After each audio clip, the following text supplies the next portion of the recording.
Assalamualaikum warahmatullahi wabarakatuh.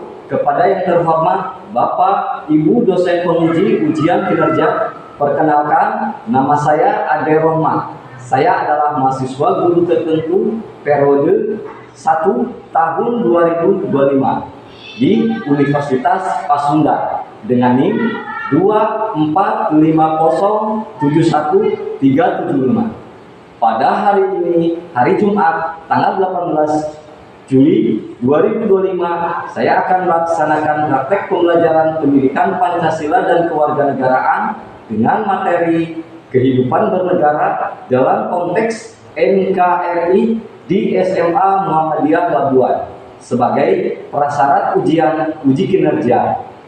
Sebagai validasi keabsahan data diri saya akan memperlihatkan KTP.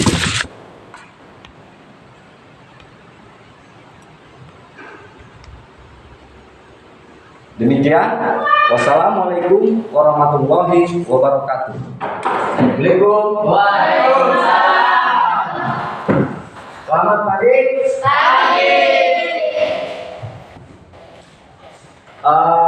Sebelum kita memulai aktivitas belajar, alangkah baiknya kalian mengecek lingkungan kebersihan kalian.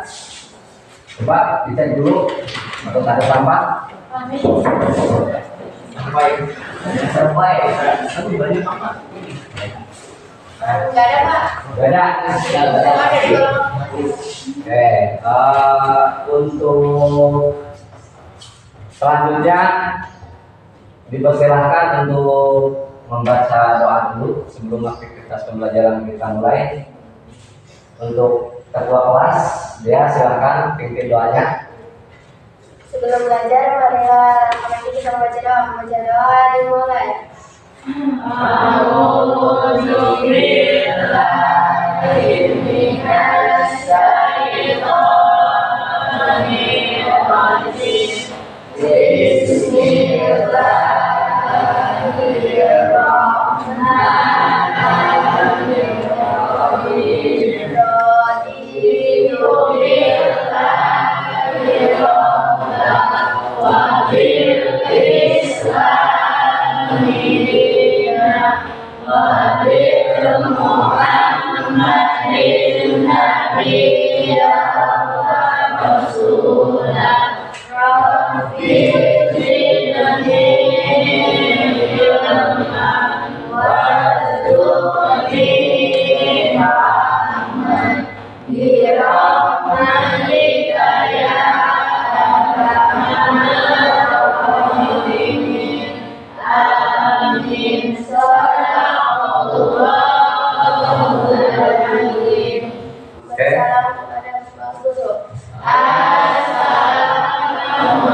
Waalaikumsalam warahmatullahi wabarakatuh.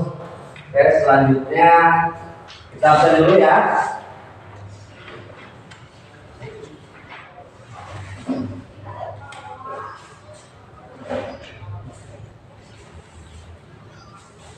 Hari ini yang tidak masuk siapa? Rizal, Pak. Rizal kenapa? Coba nggak ada keterangan. Oh, nggak ada keterangan ya. Terus siapa lagi? Diki ya? Diki. Diki Wahyudi ya. Sakit apa gimana? Sakit. Oke. Kepada siswa yang sedang sakit, kita doakan semoga bisa mengikuti pelajaran selanjutnya ya. Untuk Alifah, Dea Restiana, Lulu, Sri Rahayu, Yayu Triani, Clara Jessica, Marcella, Ripal, Guntur ya. Saiful Rahman, Muhammad Irsad. Oke, hadir semua ya. Sebelum proses pembelajaran dimulai, kita menyanyikan lagu wajib dulu ya. Bisa berdiri semua.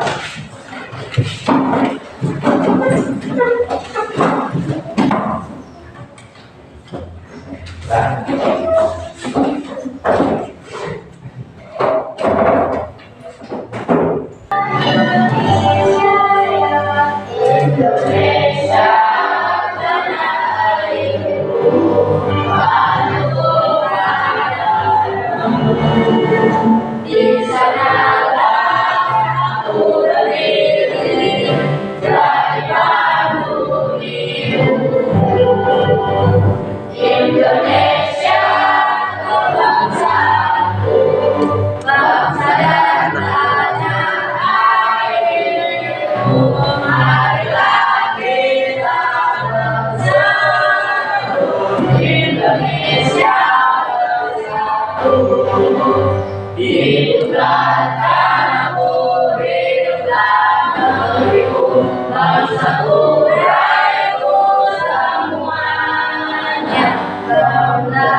Silakan duduk kembali. Sebagai penyemangat biar saya yang memimpin ya sebagainya. Semangat pagi. Pagi. Semangat pagi. Pagi. Semangat pagi. Pagi. Terima kasih. Baik, kemarin materi PPKN kita sampai mana? Sampai yang persatuan yang lain. Oh gitu. Lembaga ya, tata peradilan di Indonesia ya. Oh iya. Next, selanjutnya kita materi yang akan kita bahas sekarang adalah kehidupan bernegara dalam konsep negara kesatuan Republik Indonesia. Ada yang tahu apa itu negara? Sebelum kita beralih ke lebih mendalam membahas tentang pemahaman tentang kehidupan bernegara, saya ingin mengeksplorasi kemampuan kalian, ya, daya nalar kalian, ya, keterampilan berpikir kalian. Saya akan eksplorasi apa yang kalian ketahui tentang negara. Ada yang tahu? Suatu pemerintahan dalam satu wilayah. Suatu pemerintahan dalam satu wilayah yang memiliki Peraturan yang ditaati. kekuasaan tertinggi yang sah dan ditaati oleh rakyatnya. Ya. Oke, sebelum ke pembelajaran berikutnya, kali ini saya akan menjelaskan tujuan pembelajaran kali ini adalah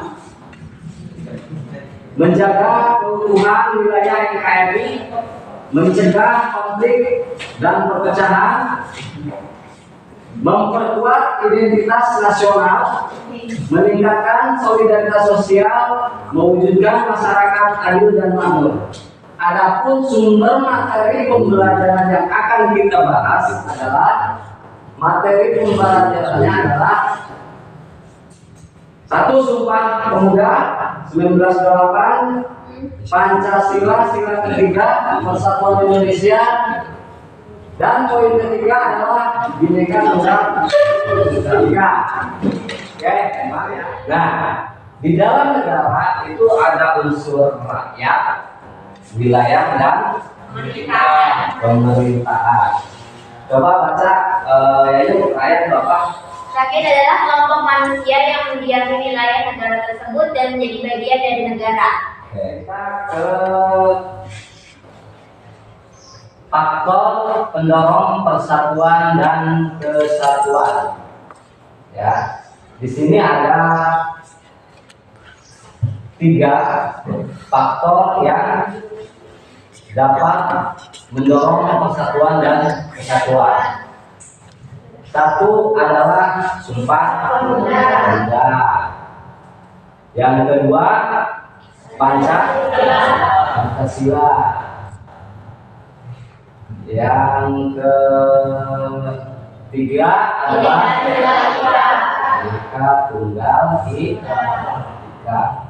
Oke, nah sekarang ada beberapa faktor menghambat persatuan dan kesatuan bangsa Indonesia.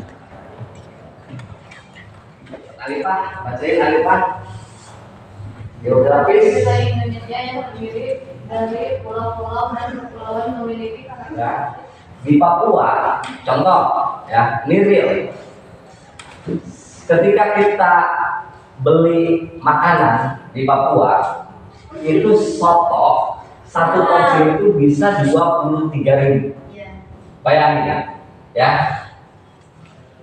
Di kita di Banten itu harga soto itu paling berapa? 15.000 udah dapat ya, udah dapat. Artinya apa?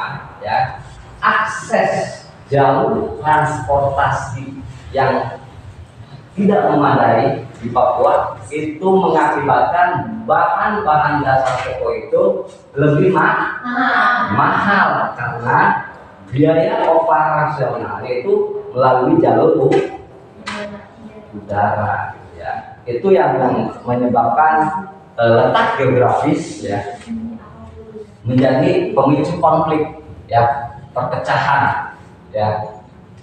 Kenapa saya katakan memicu konflik? 1, sistem tata hukum yang menjadi pemicu apa? Terus kedua, penegakan supremasi hukum. Kasus korupsi, kasus kolusi, kasus nepotisme itu menjadi hambatan bagi kesejahteraan masyarakat, menjadi hambatan bagi rakyat Indonesia ya. Bayangin dengan tanda tangan ya, dengan kebijakan ya, bisa menyengsarakan rakyat. Itu kasus korupsi ya. Makanya ketika ada sebuah kasus korupsi, baik pejabat publik yang melakukan kasus korupsi, maka salah satunya adalah penegakan supremasi hukum agar pelaku yang melakukan korupsi itu mempunyai efek jerak ya. Nah, ini faktor penegakan supremasi hukum juga menjadi faktor penghambat kesejahteraan masyarakat.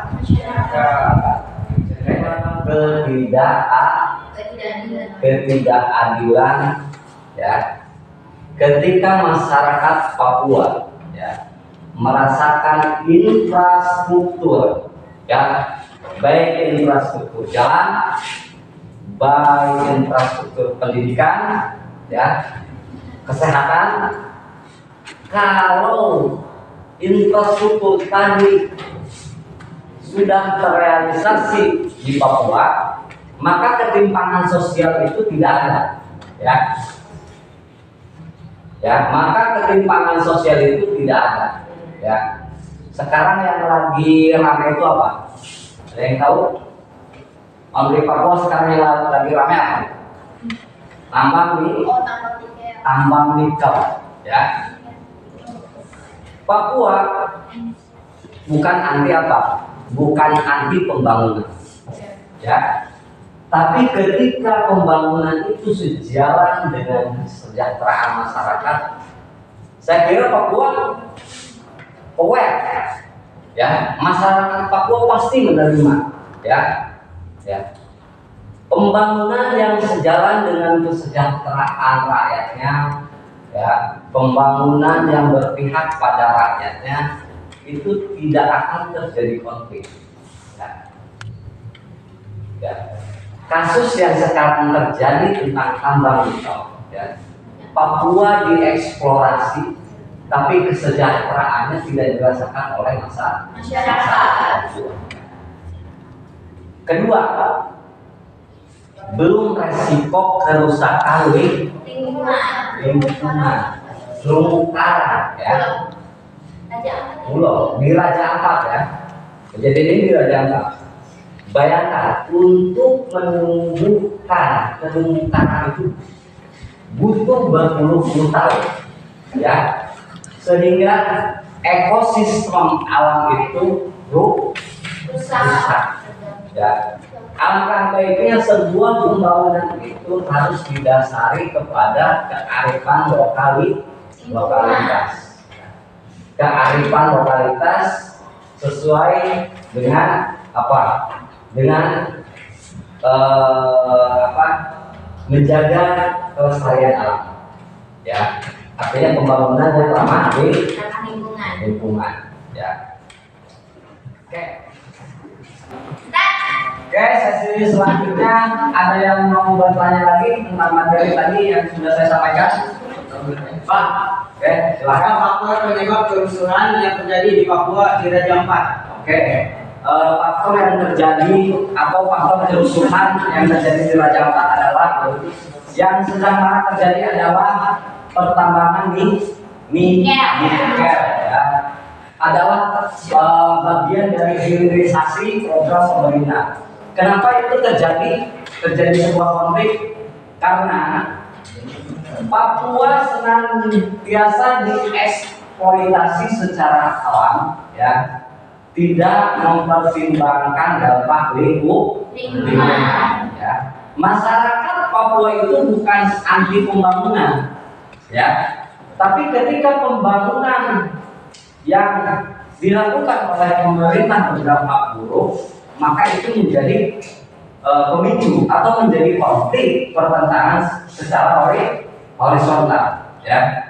Bayangkan, alam itu bagi masyarakat Papua adalah denyut nadi kehidupannya. Ya. Alam di Papua. Kenapa? Karena konflik yang terjadi itu akibat dari proses ketidakadilan pemerintah.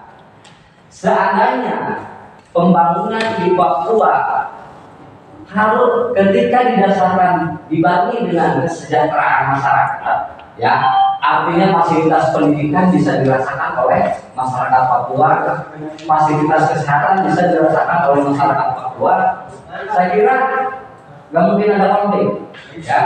Sejatinya pembangunan itu harus berbarengan dengan kondisi kesejahteraan masyarakat agar tidak ada ketimpangan sosial. Dari pemaparan yang saya jelaskan tadi, ada pertanyaan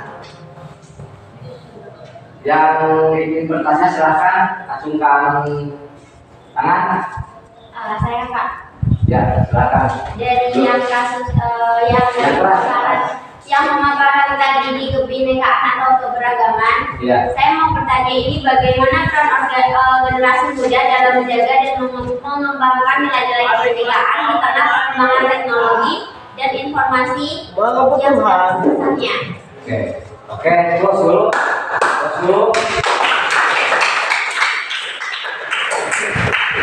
Terima kasih buat Yayu yang sudah bertanya. Saya coba jawab, ya, bagaimana sikap generasi muda, ya, ketika proses perkembangan teknologi ini menjadi bagian dari kehidupan kita, ya. Poinnya adalah kembali ke diri kita masing-masing. Karena penggunaan media sosial itu belum ada peraturan yang khusus, ya, baik secara nasional, ya. Jadi pemerintah belum mengakomodir tentang kebijakan mempergunakan menggunakan teknologi. Ya, peran kalian sebagai generasi muda ketika ada sesuatu akulturasi budaya, ya, dalam bentuk media sosial, ketika kalian bermain media sosial, ya, maka proses transformasi budaya yang terjadi di media sosial itu semakin kompleks dan mempengaruhi apa? Mempengaruhi pola pikir, mempengaruhi style, mempengaruhi gaya bicara kalian, pola hidup itu sangat mempengaruhi. Ya, intinya pertanyaan tadi adalah bijak-bijaklah kalian dalam mempergunakan media sosial. Ya, selagi media sosial itu ya dipergunakan untuk belajar atau dipergunakan untuk hal-hal yang bermanfaat, ya, saya kira tidak ada masalah. Ya, artinya kembali lagi ke karakter, kembali lagi ke diri kita. Ya, karena kenapa? Ketika kita berbicara tentang budaya, Pancasila sebagai apa? Sebagai nilai atau norma aturan hidup, maka sepantasnya kalian sebagai pelajar sikap kalian harus mencerminkan apa? Budaya yang luhur, budaya yang toleran, budaya yang selalu apa? Menanamkan nilai-nilai kemanusiaan yang ada pada dalam nilai-nilai Pancasila. Oke, kita menyaksikan video konflik yang terjadi di beberapa daerah di Indonesia. Oke. Jadi saksi bisu pecahnya salah satu konflik 24 tahun yang lalu, tepatnya pada akhir bulan Februari tahun 2001. Tanah Kalimantan menjadi saksi bisu pecahnya salah satu konflik antar etnis paling berdarah dan mengerikan dalam sejarah Indonesia. Konflik tersebut terjadi di Kota Sambit, Kalimantan Tengah, antara suku Dayak dan suku Madura, yang kemudian dikenal sebagai konflik Sambit atau Perang Sambit. Konflik ini dapat dikatakan sebagai puncak dari ketegangan antara kedua kelompok etnis tersebut. Sebelumnya, insiden serupa juga pernah terjadi di Kalimantan Barat, tepatnya di Kabupaten Sambas pada tahun 1999 yang dikenal sebagai konflik Sambas. Lalu, apa yang menjadi penyebab pecahnya tragedi tersebut? Lantas, seberapa sebelum memasuki ceritanya, admin mau disclaimer dulu, video ini dibuat tidak bermaksud untuk menunjukkan, menyalahkan, atau membangkitkan kembali ketegangan di antara kelompok manapun. Sebagai pembelajaran, konflik semacam ini tidak boleh terjadi lagi. Segala bentuk narasi yang disampaikan tidak dimaksudkan untuk memprovokasi atau memicu konflik baru, melainkan sebagai dari pemaparan atau hasil telaah video yang kalian saksikan tadi, nanti ini saya ada tugas, ya, ada LKPD, Lembaga Kerja Peserta Didik. Jadi kalian tuangkan, ya, gagasan kalian, penilaian kalian, ya, tentang video yang telah kalian saksikan tadi. Ya, kalian tuangkan gagasan tersebut, ya, ke dalam bentuk tulisan dan membentuk kelompok diskusi dan dipresentasikan di depan. Dengarkan, ya, kelompok tua perwakilan presentasi, silakan berdasarkan video dan materi yang disampaikan tadi.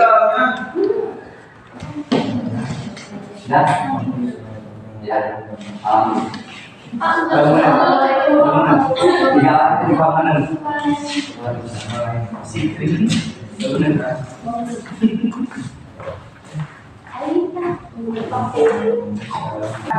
presentasikan apa hasil telah materi dan telah video tadi. Coba kamu presentasikan, ya, silakan. Nah, baca ya, baca. Ini. Assalamualaikum warahmatullahi wabarakatuh. Waalaikumsalam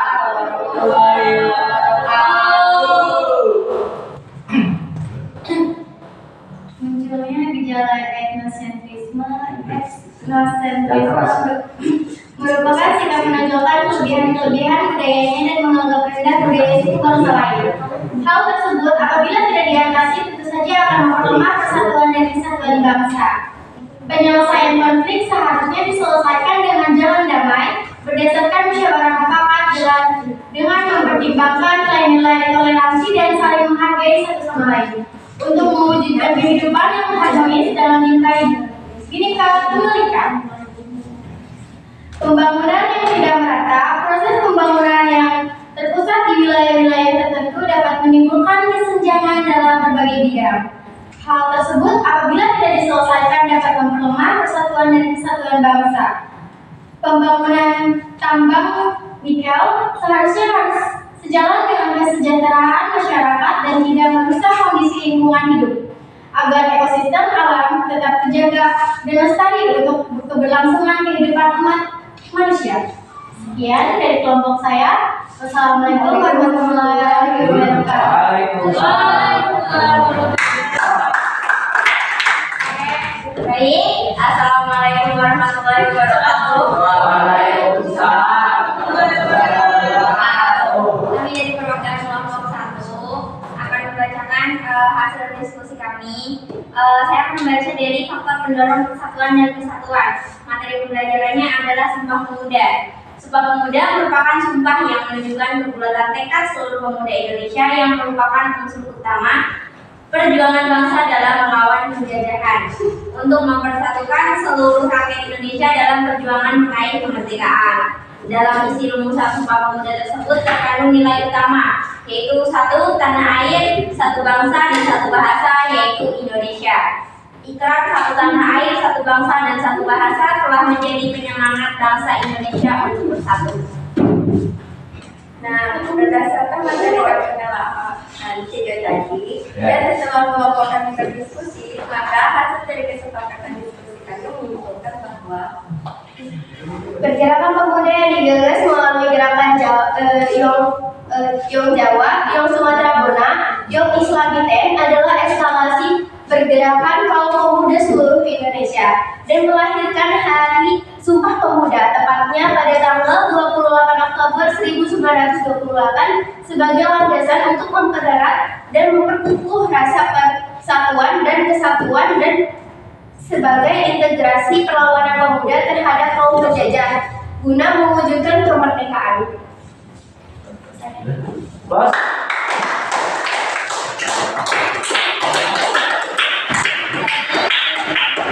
dan hasil diskusi dari kelompok 1.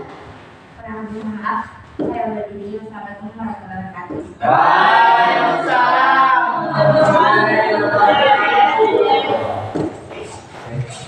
Makan duduk.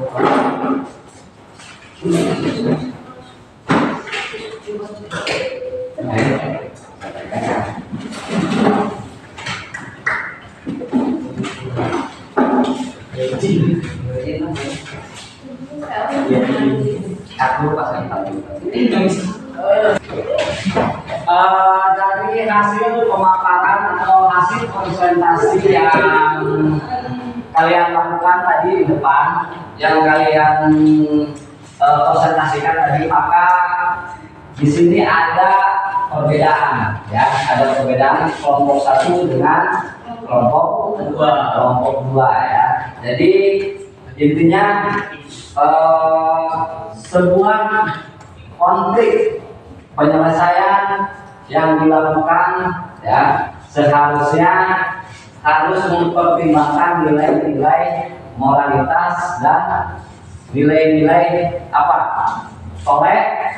Toleransi. Nah, itu sangat penting sekali untuk mempererat apa? Atau memperkukuh rasa persatuan dan kesatuan. Ya. Nah, Sumpah Pemuda tadi merupakan apa tadi? Poinnya. Jadi, jika tanggal Sumpah Pemuda itu lahir dari pergerakan pemuda secara lokal, ya, yang melahirkan eskalasi secara nasional, maka lahirlah Sumpah Pemuda. Ya. Jadi Kesimpulannya adalah bahwa faktor yang dapat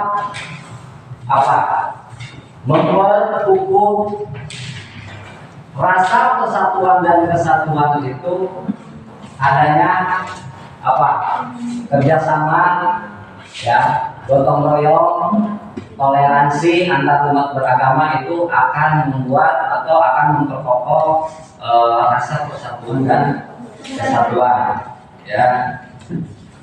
Terus kedua, Pancasila. Nah, Pancasila juga sebagai ideologi nasional, jadi berlaku secara menyeluruh, ya. Itu bisa dijadikan landasan untuk memperkuat rasa persatuan dan kesatuan, dan diberikan berbeda-beda tetapi satu tujuan, ya. Jadi perbedaan etnik, budaya, ya, kebiasaan atau karakteristik bangsa Indonesia itu multikultural, ya. Maka konteksnya ketika ada sebuah pertentangan atau perbedaan pendapat, itu alangkah baiknya bisa diselesaikan dengan cara musyawarah dengan landasan Bhinneka Tunggal Ika sebagai dasar untuk mempererat rasa persatuan dan kesatuan. Oke. Poinnya, refleksinya apa? Refleksinya setelah kalian menelaah tadi, pergerakan pemuda yang digagas melalui gerakan yang Jawa, yang Sumatera Bon, yang Islamiten adalah eskalasi pergerakan kaum pemuda seluruh Indonesia dan melahirkan Hari Sumpah Pemuda pada tanggal 28 Oktober 1928 sebagai landasan untuk mempererat dan memperkukuh rasa persatuan dan kesatuan dan sebagai integrasi perlawanan pemuda terhadap kaum penjajah guna mewujudkan kemerdekaan. Oke. Untuk kelompok 2 refleksinya ketika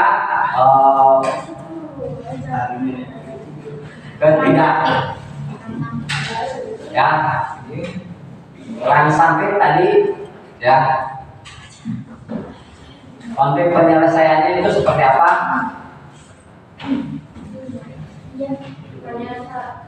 Penyelesaian konflik seharusnya diselesaikan dengan dalam keadaan damai berdasarkan musyawarah mufakat dan mempertimbangkan nilai-nilai toleransi dan saling menghargai satu sama lain untuk mewujudkan kehidupan yang damai dalam dunia yang baik. Sudah. Oke. Saya ucapkan Bapak ucapkan banyak terima kasih kepada kalian yang sudah mengikuti rangkaian proses pembelajaran dari awal sampai akhir.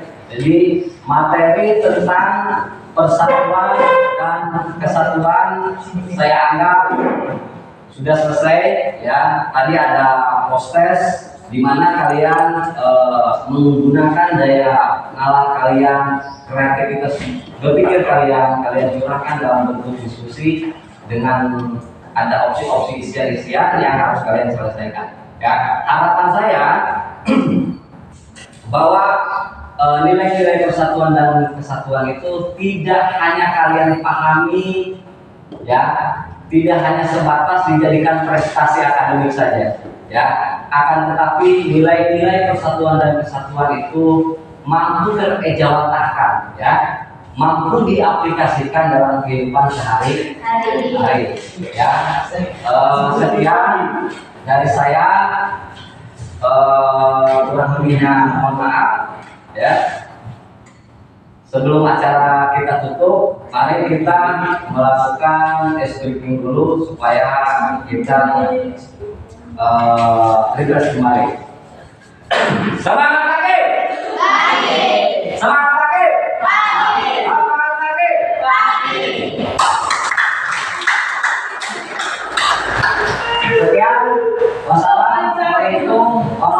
Allah.